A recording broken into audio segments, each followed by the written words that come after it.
friend.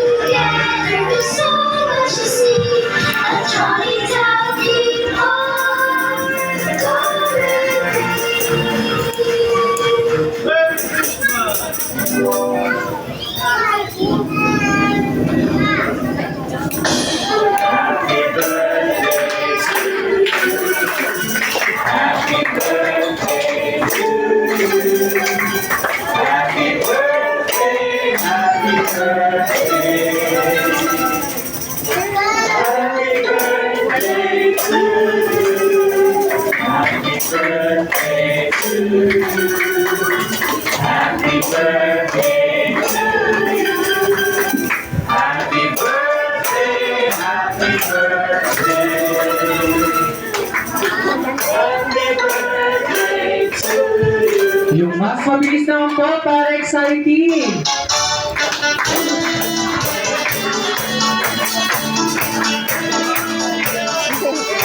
Lakas dali, sayo, dali! Dali, dali, dali! Oh, dali! Oh. At kinakay mag-blow na kandal ng ating birthday sa lahat. Ah! Hmm.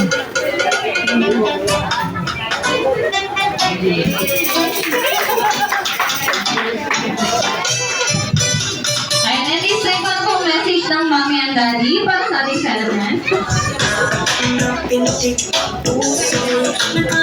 Okay, so Asher, happy 7th birthday. So anak, alam kong masaya ka ngayong araw na to kasi talaga ba itong hinihintay. Ano? So anak, lagi mo tatandaan na mahal ka namin ni mama at ni papa.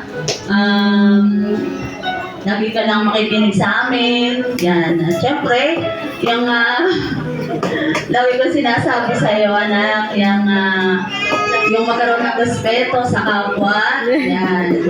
Ano po?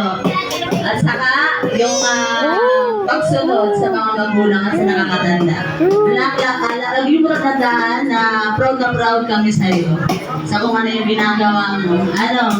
So yun, lagi makinig kay mama at kay papa at sa mga nakapaligid sa iyo. So syempre, dapat ay yung mga mabubuti lamang. Ano, anak?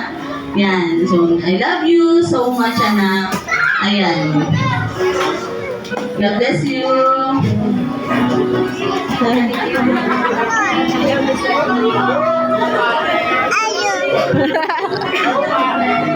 Father!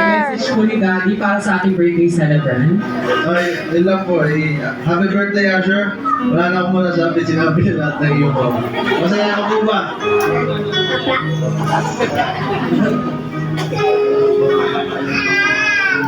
Thank you. Ayan, maraming salamat po. Ngayon po ini-invite po namin sa unahan ang ating birthday celebrant para sa isang